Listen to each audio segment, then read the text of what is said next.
ARTPOCKET at www.artpocket.co.uk, and we're on Facebook and Instagram and Twitter under @ARTPOCKET UK. Thanks for joining us. It's nearly summer, so well done for staying with it.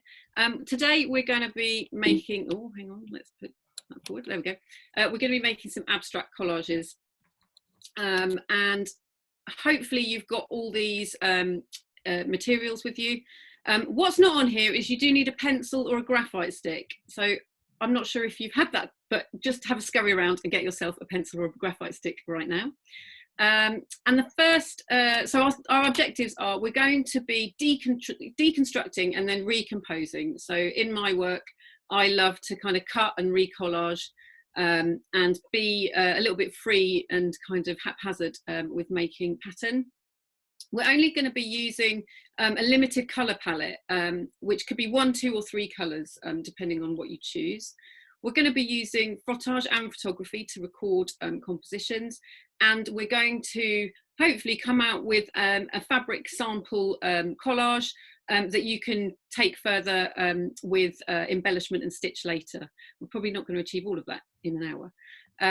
So the first thing I want you to do is grab 2 sheets of white paper that are A5 and your patterned envelope or brown envelope. So I love envelopes. I think they're a fantastic free resource, and they often come with lots of nice print on the inside.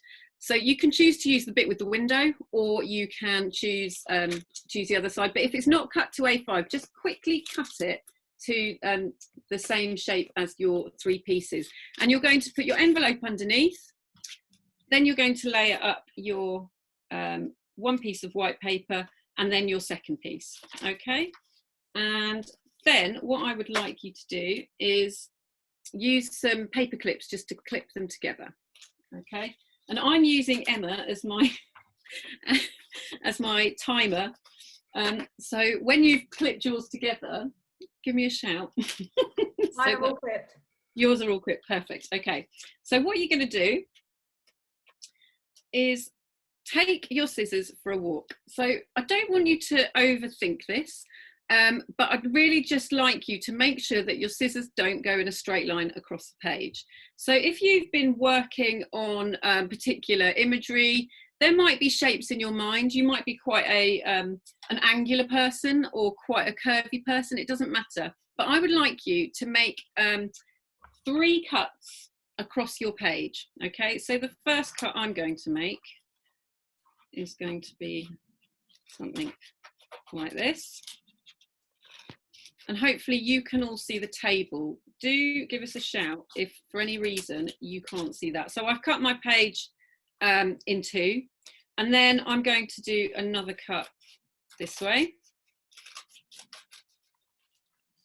Okay, and then I might just cut this last piece 1 more. So this should be 3 cuts, which makes 4 pieces. Okay, and if you are kind of struggling, I've just got some images on the screen that might give you some ideas about shapes that you can cut. So that's mine.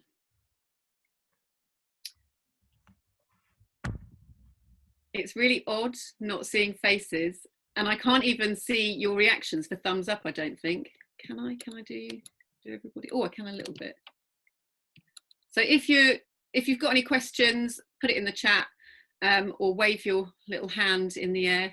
So we've just got like a couple of responses from people to say that they can't see the table. Okay, so let me pin that one. Can you see it now? Hopefully.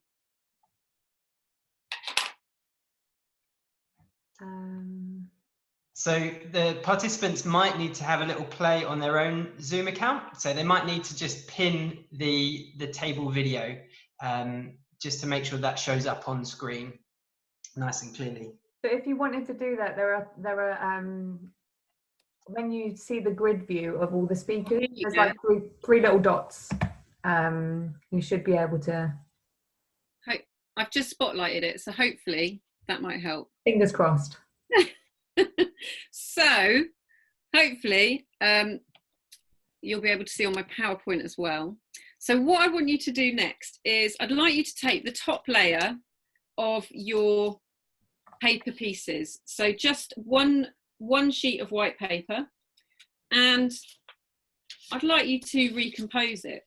So thinking about kind of positive and negative space, let me move those out of the way. So I want you to jumble it up and think about making yourself a kind of pleasing pattern in some way, shape or form. You can turn them any which way you like, and just spend a minute just jiffling it about and moving it and finding a composition that you find works for you.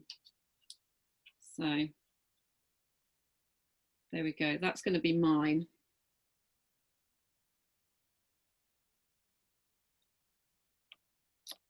Okay, and then when you're happy with your composition, I'd like you to take a sheet of A4 paper and lay it over the top. Now, depending on how far apart, your A4 paper may not cover it all, but it doesn't matter. So take your A4 sheet of paper, put it over, and then masking tape it in the corners.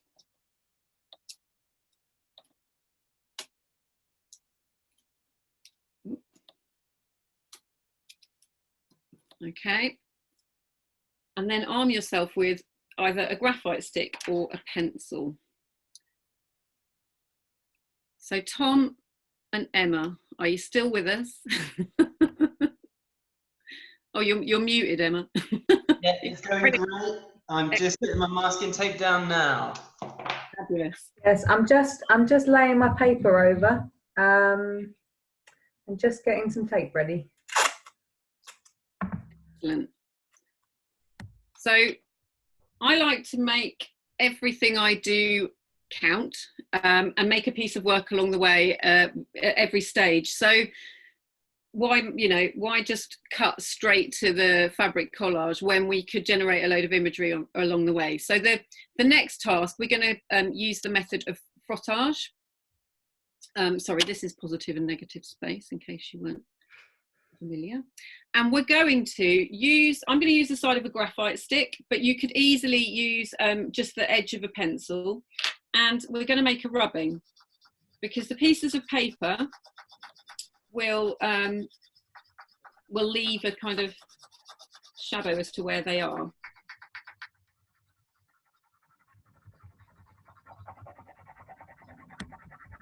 Okay, so rub, and I like to rub my graphite stick all in the same direction because it looks nice and neat. If you were going to continue this or carry this on later, you could also think about using other colours like coloured wax crayons or coloured pencils. But we'll stick with grayscale for the minute. Okay, so you should have, in a minute or so, a frottage rubbing to kind of document your thought processes. I think one of the key things if you go on to study at HE or FE, further educational degree, is sort of show your thought processes. So document everything, and when you've got one outcome, make it turn into 5. So always kind of think about development. Okay, so I'm going to put that to one side. The next thing that I would like you to do is to take your second layer. So take that graphite rubbing away. Take your second layer of white and just play with the addition of another layer.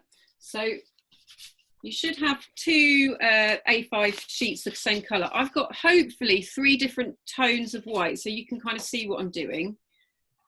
But you've now got double the pieces to play with. So they're going to overlap or underlap, however you choose to layer them.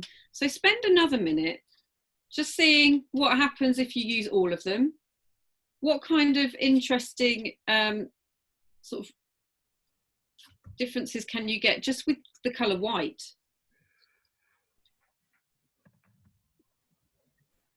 So I'm going to go something like that. You may decide that you want to omit some of the pieces, that you don't need them all. I'm going to use every single one. So hopefully you can see that, although it is all in white. And when you are happy with your composition, you're going to do the same thing again. And you're going to lay your another sheet of A4 over the top and make another rubbing.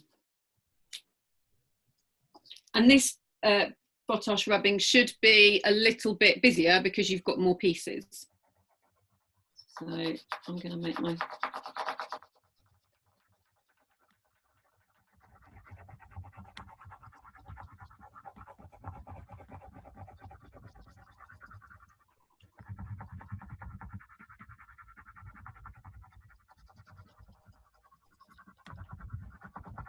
So you get interesting things happen where the sort of pages lay over one another. There's sort of different tonal variations in your rubbings.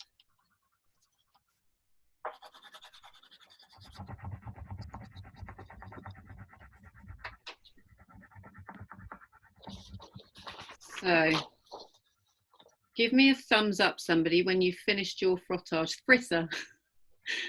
Can you do the thumb? I can see Fritha and Joanna Bunce and I can't say it, Fritha. If you give me a thumbs up, then I'll know that you're keeping up with me.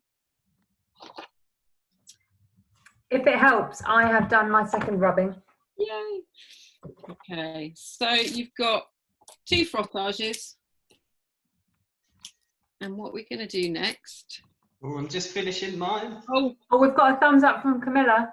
Excellent, Camilla, thank you.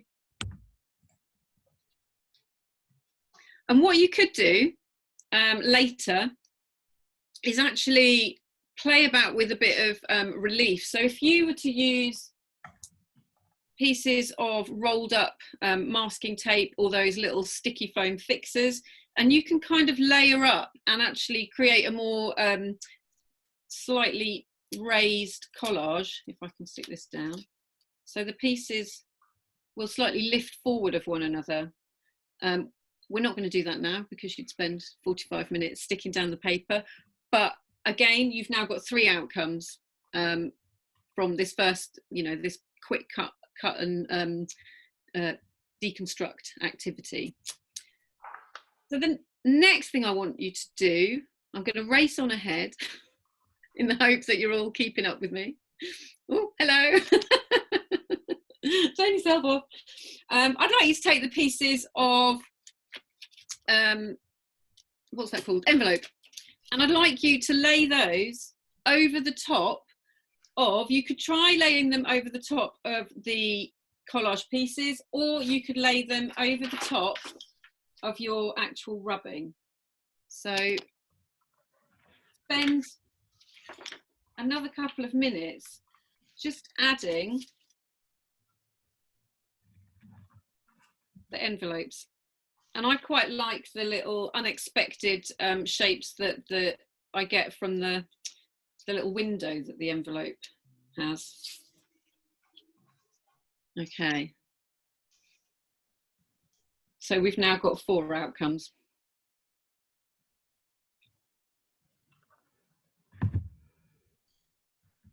Are we taking a rubbing of this one? No, we're just going to leave this, just playing with that idea of colour. So we've started to add a little bit of a layer of colour or pattern from our envelopes. So once you've done that, shout if I'm... Just quickly, I'm just going to throw it out there. It'd be really nice if you could share these with us on our Instagram, or like email them to me, email them to studentrecruitment@nua.ac.uk. Be really great to see all your outcomes from this little section. So maybe you could take like a little picture of it on your phone. have like a series of pictures of all your outcomes, that would be great. I'll put that email address in the chat as well. Thanks, Tom. Excellent. Okay, so I'm going to assume that you're all layered up with your envelope on top of either your frottage or your white composition collage. And what I want you to do is either use your camera phone if you're not actually watching with it. If you haven't got your camera phone to take this, you can easily make yourself 2 L's by just cutting a sheet of A4 once and then twice to make yourself 2 L's. And I'd like you, either using your camera phone or a viewfinder, just have a little play and just lay and zoom in to some of those compositions. Okay. Now, if you haven't got your camera phone handy, you could make a little rubbing. So my camera phone's being used, so I'm going to grab a sheet of paper, and you could make a little rubbing within the aperture that you've made, just to kind of pick out those zoomed in compositions. I'd quite like you to gather maybe 5 if you can. So obviously with the envelope, if you're doing a rubbing over the top, you're not going to be able to depict the different colours. So taking a photo is ideal, but you might choose to zoom into different areas. I really like just the tones of white, particularly.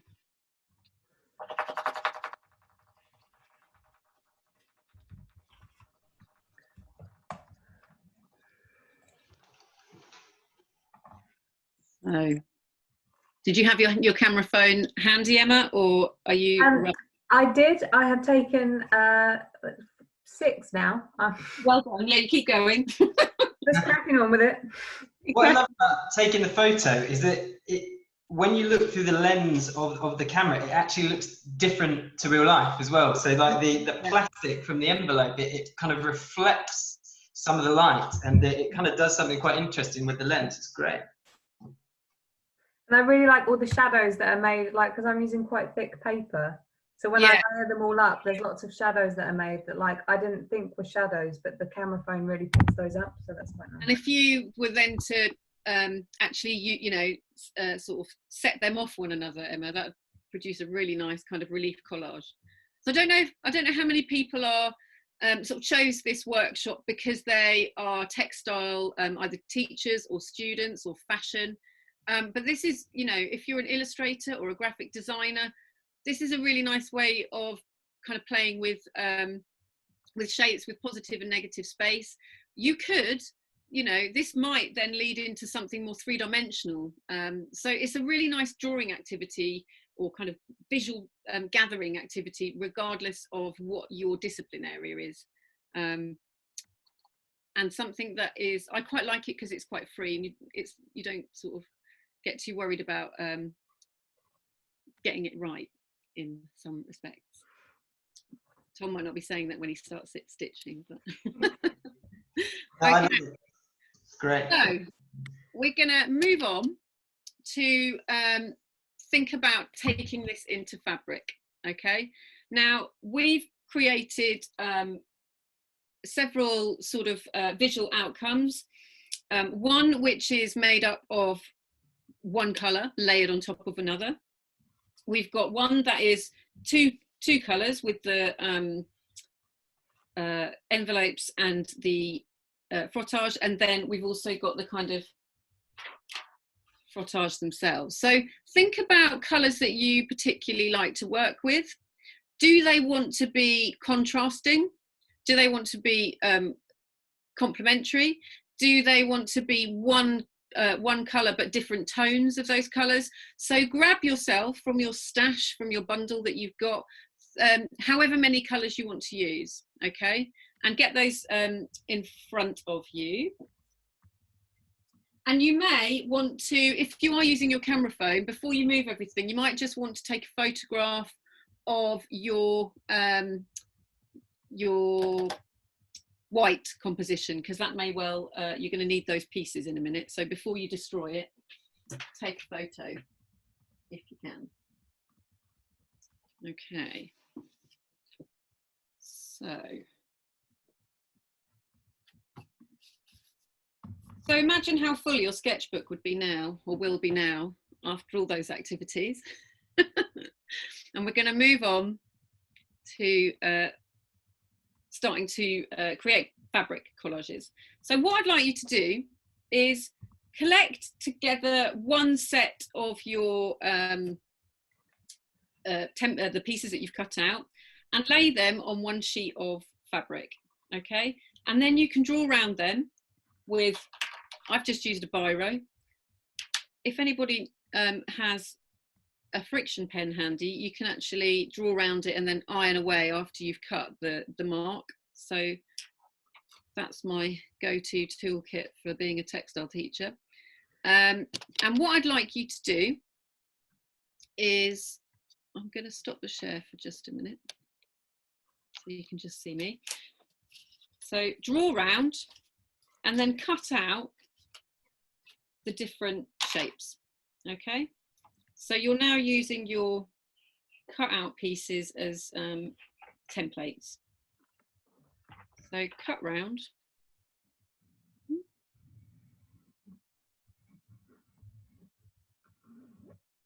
And it might be that there was a particular shape that you made that you liked, so you might want 2 pieces of that, but cut yourself at least 4 fabric pieces.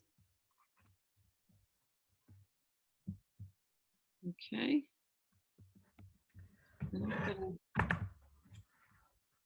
In true Blue Peter style, I've already cut mine out. Like any good presenter would do. And once you've cut them out, you can decide how you're going to present them on your background fabric. So because I quite like that shape, I'm going to add another one in there. So if you're wanting to work just in one colour and kind of layer up, you can do that. If you want to combine and cut a second layer of colour, then cut those out if you finish cutting the first lot out. So I'm going to wait for Tom and Emma to... They're my pacers. I'm getting them. They're like the front runners. I think I always underestimate like how many curves I put in, and then I try to cut them out of fabric, and it's... Yeah, I should have warned you, really, shouldn't I? Right.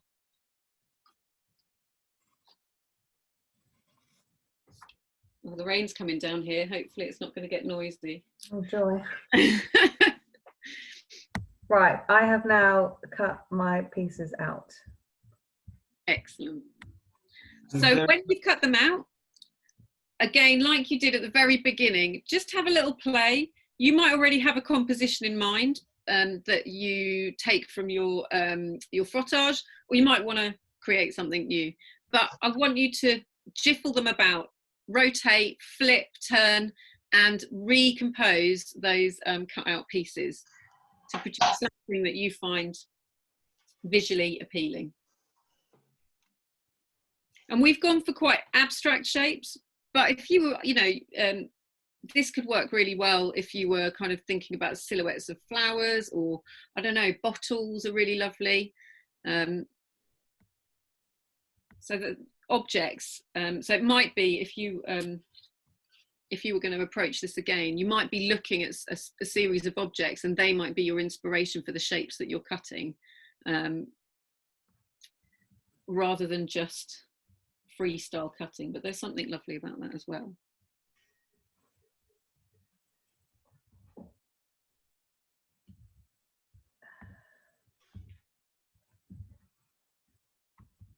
Okay, let me get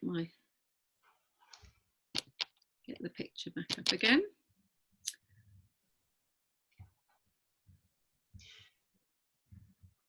Just to let you know, any of you have joined, I see that someone's joined a little bit late. If you do want to access what we've been getting up to so far, then we will be sending out a recording to anyone who requests it, and as well as the PowerPoint as well. Okay. Excellent. I think we have made these into worksheets.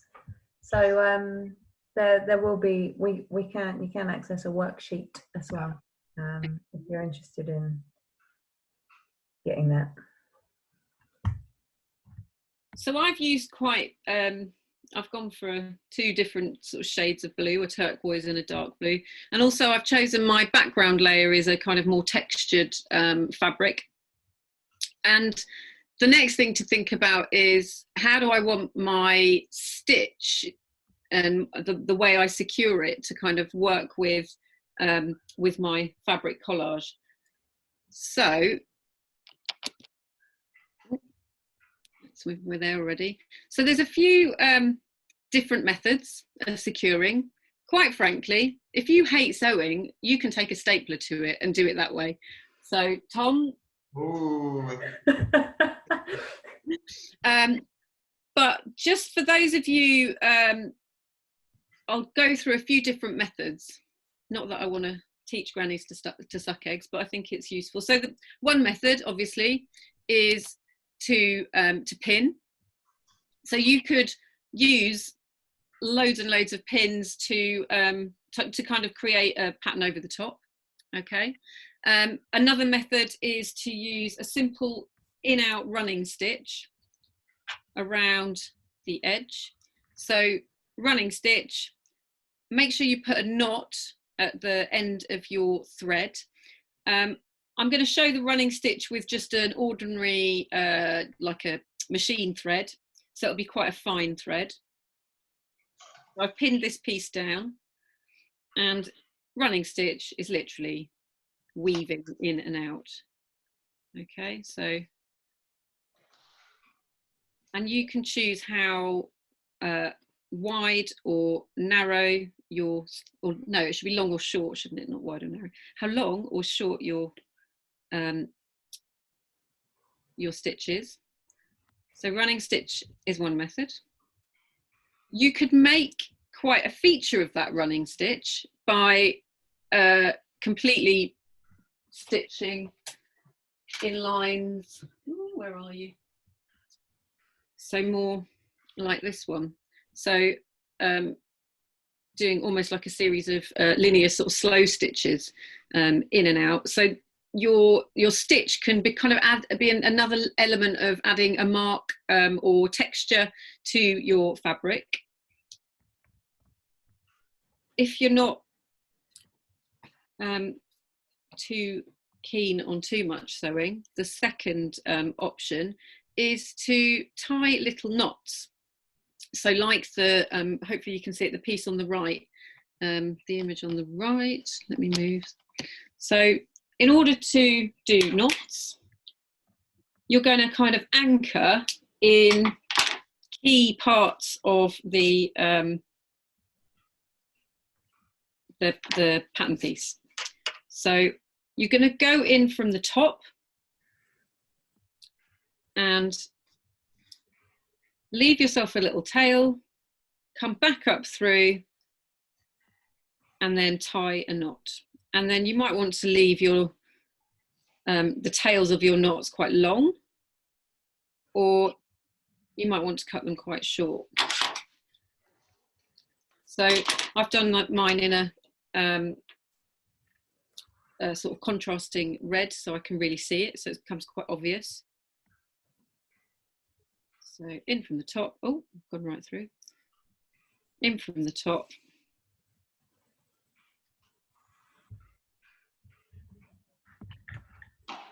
And tie a knot. So that's a nice quick method of kind of securing it down. Oh, I'm caught over a pin. Right. And then for those that are quite interested in embroidery, the third method I'm going to show you is the French knot. because I'm quite partial to a French knot. So we're going to come from the bottom, from the underside of the fabric up,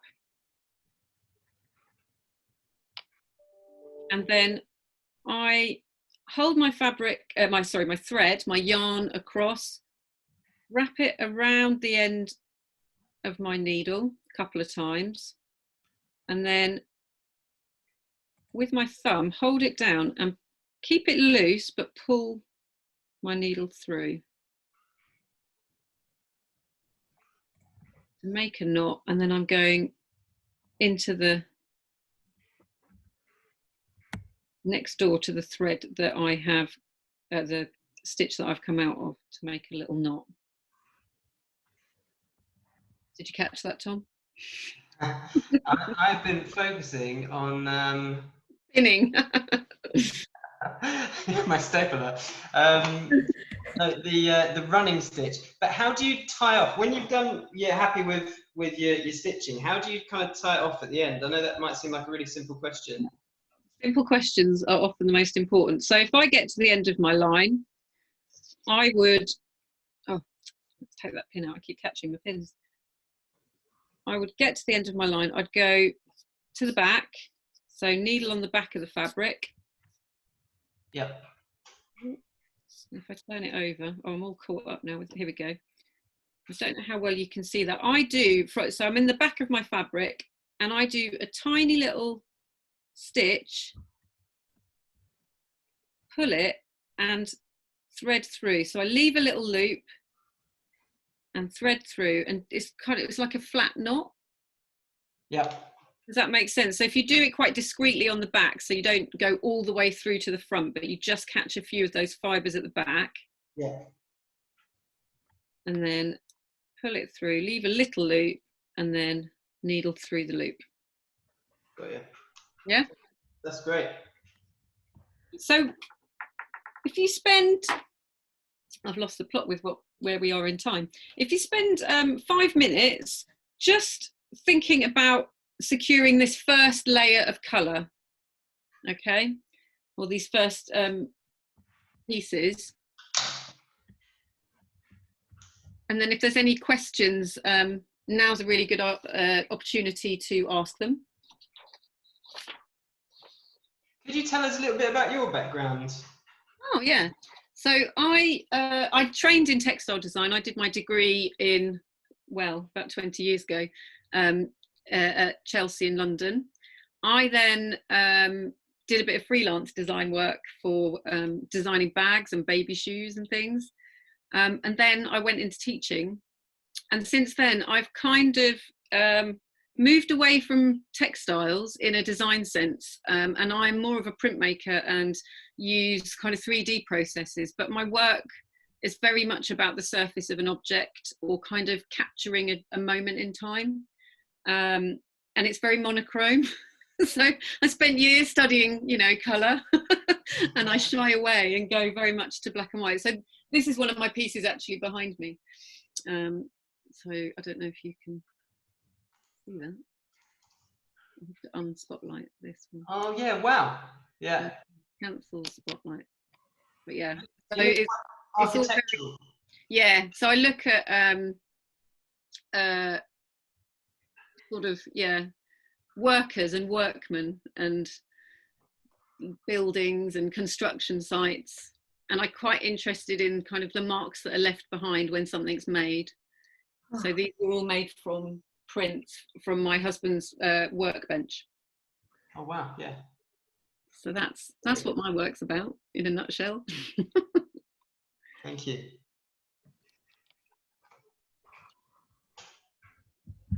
It's interesting, you train in something and then actually through teaching I've kind of, you know, my media has kind of grown into, because as I learned to teach things like printmaking, I kind of got quite excited about that. But quite often I'll use a pin to prick through paper, or I'll use fabric to print with. So textiles does come back quite a lot into my work.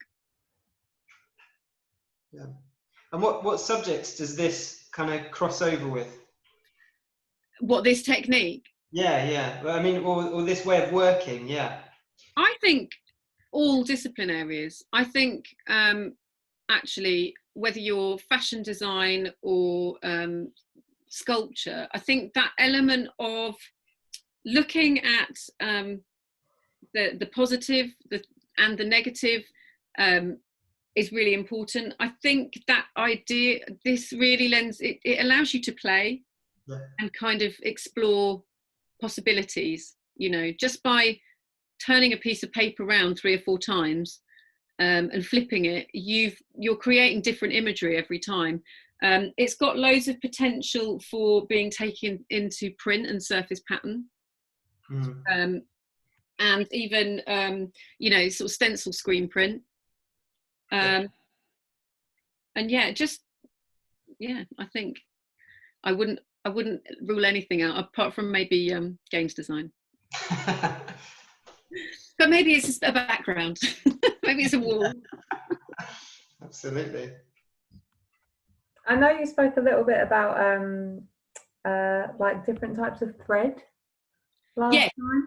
Yeah, I did. So I think the quality of your thread, so whether it's very fine and delicate or whether you're using something thicker like the embroidery red embroidery thread that I've been using, will add another kind of layer and kind of you know, you could be using quite a hairy sort of fibrous thread that will kind of break a little bit, and it will give you another kind of surface and texture to your work. I really like this one. It's very black and white and monochrome, but I like the way that the stitch is sort of hidden and revealed underneath the next layer, and you might think about that. So I don't know, how long have we been sewing for? Have we done 5 minutes yet? I've lost count. Yeah, I think we're near 5 minutes, but I think it'd be interesting to see where other people are at. As a novice, I've managed to make 2 lines of thread, which I'm delighted by. But it'd be interesting if anyone else is kind of feels like they're done. If you could kind of just let us know over the chat with this kind of part. But I would imagine people are kind of working. This is something you could spend all afternoon. Spend all afternoon. You're right. You could keep going. So. We've still got someone who's still pinning. Oh, still pinning, Amy. That's good. Keep pinning. That's okay. I like to rush you through. I'm famed. Sewing, excellent row, brilliant. I'm famed for trying to cram in as much as I can into 5 minutes. Oh, she's loving it! Yay! Thank you. There's something incredibly therapeutic about sewing, or even just pinning, Imi, because actually that's quite a nice technique. I had some beautiful little like miniature pins that were kind of brass pins, and so, you know, if you like to go down and have a look at the haberdashers, actually the pins are beautiful, so they can just remain in the work and not even be taken out. Mine actually have these lovely big red flowers on the end. So I don't know if anyone can see, but they have like lovely round flat heads on the top that are just pure joy that I leave in sometimes. I'm like, this is nice. Can't take that out. No. And maybe that's the next development. Maybe you need to then add kind of another thing to embellish, or start to cut circles in different shapes. Mm-hmm. It's the kind of next thing that, you know, the one thing leads on to the other, doesn't it? Yeah, for sure. I think my mantra is that, you know, just embrace the happy accident, the happenstance. And that's why I really like this activity, because there's no foreseen outcome. I think you can get when you're making work, you've got an idea in mind all the time of what it's going to look like, and when you're asked to cut and just turn it around and produce something different with it, you don't know what's going to happen. And I think this is quite a releasing kind of activity to do anyway, because like because you do get so hung up on aesthetics a lot of the time. Yeah. That this is, it's quite, yeah, it's very freeing, like, and like you say, really therapeutic. Frottage as well, that kind of making rubbings is a lovely way of gathering visual research when you're maybe a little bit frightened of drawing, but you're still making that mark, you're still gathering that, it's still taking it one step away from you know, a flat photo image, which sometimes can be the kind of safe way to gather visual research, but you're getting something that has a bit of texture and has more information, because of the rubbing. When you look at it, you know, just by using a graphite or pencil, you get different kind of sort of densities of your mark. Sometimes it can be quite furry and fluffy, and it's the frottage itself might dictate or might indicate the kind of thread that you want to stitch with, because if I was to translate these lines into stitch, I might choose something really fine for that dark layer here, and I might want to choose a very furry kind of running stitch for all these marks here, if that makes sense. And with textiles, I think it's really important to gather, particularly because it is a very tactile process. You need to sort of gather a sense of the surface or of something. You need something to indicate what threads or what kind of fabrics you're going to select. So you know, drawing and visual research is really important, especially. Okay. I'm going to, have we got any more chat? I need to, don't get kids to Google what frottage is. Okay. Thanks.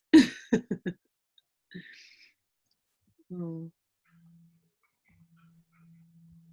I won't ask what it is, because I think we've got young people here too.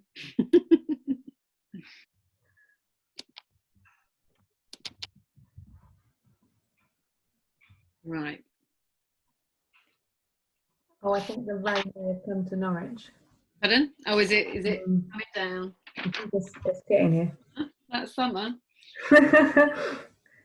Well, the school holidays are about to start, so yeah. Of course it is, yeah.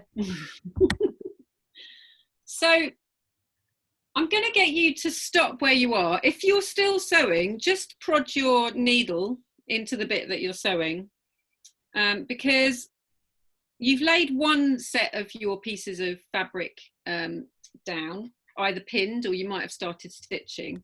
So I'd like you to add another layer on. And this is where you can really think about the stitching that's going to kind of be seen and kind of, or hidden between each of the pieces. So take might be your second layer, or it might be a different colour or the same colour, and depending on what you're doing. But if you've got some extra pieces, now's your opportunity to sort of add them in and have a play with layering up a little bit more and pinning those down.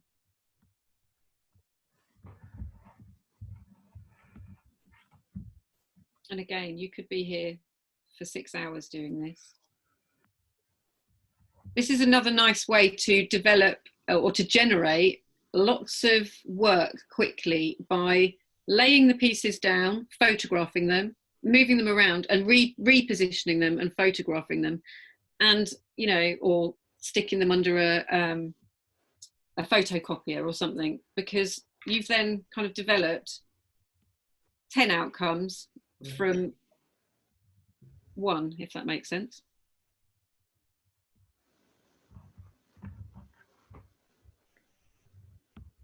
I'd be interested, is anybody that's with us, are they thinking about textiles or creative education at a higher level or further education? Any? Silence. I do know that if you So if you photocopy, if you spray mount a piece of fabric to a piece of paper, you can photocopy onto fabric. So it might be quite nice to like photocopy some of your collages of fabric onto another piece of fabric, and then you know, like stitch your shapes onto that. That might be quite a nice. Yeah, don't do that at the school though. No, just in case you jam their photocopy. yeah, right. But yeah, it could be really effective. I've never dared put fabric through my own. Or the college's one when I was there. Oh, I used to. That's terrible, isn't it? So whilst you're kind of playing with that second layer, or you might just be continuing to add your stitched embellishment or kind of securing or anchoring down your pieces of fabric, I thought I could talk to you about, just show you some examples of where this kind of approach has been used in different discipline areas. So I don't know, some of you might be aware of Matthew Harris. He does a lot of mark making onto fabric and paper, and then he will cut and reconstruct. So he kind of dribbles and draws and dribbles dye onto fabric, and then he'll cut and reconstruct, and then stitch the pieces together. And it's very sort of I can't think of the word. What is it when you? What's the word? Intuitive. That's the word. So just kind of, you know, reactive to what he's doing. It's a really nice example of Paula Kovarik, who is a quilter, but again making kind of small scale compositions that she's kind of cutting and reconstructing. And I picked up, I don't know if many of you know John Piper. We remember him for his buildings and architectural sort of wax resist paintings and drawings, but actually he did a series of textile designs, and I found this this print that he'd done, which I thought was it felt very much like this could lend itself, this technique could lend itself to something like a surface print. And then in terms of fine art, my personal favourite artist is Eduardo Chillida, who is at the Sainsbury Centre. So if you're local to Norwich, you can go and see his work.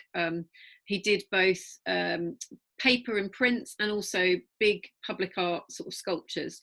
But he's very interested in this idea of space. He trained as an architect, and actually he was a professional footballer before he was an architect, oddly. But is very much about the idea of volume and mass and space. And he did these sort of cut out paper pieces, but they're only anchored at the top. And again, you might want your fabric collages to be hung and be a bit more kind of bit more floaty. Matt Gonzalez goes and scours cities and picks up lots of pieces of discarded paper, and then makes these incredibly intricate layered up paper collages. Often they're kind of cut like one colour, or you know, so yeah. So thinking more kind of fine art based. And then fashion design. I was looking at this deconstructed blazer by Comme des Garçons, and that's another really lovely method of, you know, taking something apart and then reconstructing it, but flipping, you know, your lapels upside down, or making your shirt into a skirt, for example. And I really like this Voids by Charlotte Ham. This very kind of boxy, like something, you know, I don't know how she's managed to keep it so it holds its shape. And also Yamamoto, we'll go with that, but has taken these pieces and I think cut and then folded them back on themselves, so they again sort of reveal little bits of the wearer underneath. In terms of, if you've kind of enjoyed this, we've kind of chatted a little bit about it before, but you might think about going into textiles and fashion at A level or BTEC or degree, depending on what level you're studying at the moment. Foundation diploma in art and design will give you another kind of introduction to all the creative discipline areas. And like I say, I mean, this technique will be relevant to any creative discipline when you're kind of gathering visual research or gathering ideas, playing with possibilities. But particularly if you're thinking about textiles, either applied or fine art, fashion or fine art, I think it's really relevant.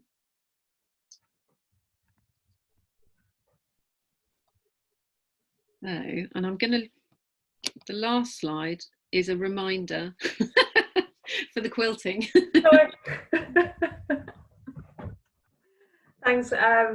Yeah, just so everyone, I know there are a few people who joined in a little late, just so everyone does know, we are running a quilting project at the minute. So if you wanted to submit a 15 by 15 centimetre patch for our communal quilt in response to COVID-19, we would love to see it. Hopefully this will be presented when we're all allowed out at the forum. And it will be made into a giant communal quilt where we can, you know, have like a bit of a shared experience. Other than that, I think we're pretty much back. Well, we've got 5 minutes. Should we open it up to questions? If anyone's got any questions for Hannah Laura, or myself or Tom, we'd be happy to answer anything over the chat. If not, massive thanks to Hannah Laura for running the workshop. I know I've had a great time. Thanks for being my pacer. This is what I've made so far, by the way. I'm quite enjoying it. There's a lot of flapping around, but it's quite super. Thanks. Excellent. How's yours gone, Tom? It's going okay. I've been lovely. Oh, joy. With my stitches. I like the pins, actually. The safety pins, a lovely idea. Thank you. Yours looks a bit like a kind of Russian constructivist, sort of, I don't know, like, isn't it? With yeah, that's what I was going for. Yeah. Excellent. I've actually learned how to sew today, so that was that's a life skill that I picked up through this workshop. Thank you very much. So Linda's just put in the group chat, how many layers would you normally explore in your work? So is there like possibility to do more than 2, more than 3? Oh God, yeah. You could keep layering up. I think what could be really interesting is if you were to use shears. So, you know, so you create different kind of tones. Where's it gone? So for example, I have some little bits here. Where are they? So you might start to layer up. I love the idea of kind of being able to see, I don't know if you can see that very well, it's a bit shiny, but I like the idea of little, the underneath kind of peeking through. So you could keep going and going. It's kind of subject to how you like things to look, really. Oh, you could use Pritt Stick. That's not a bad idea. Also, what's that stuff? You can get a spray, can't you? Mm-hmm. I want to say 50-50 or 20-20. Yeah. So you could spray the fabric down. And the other method would be to use iron your pieces on and use Bondaweb.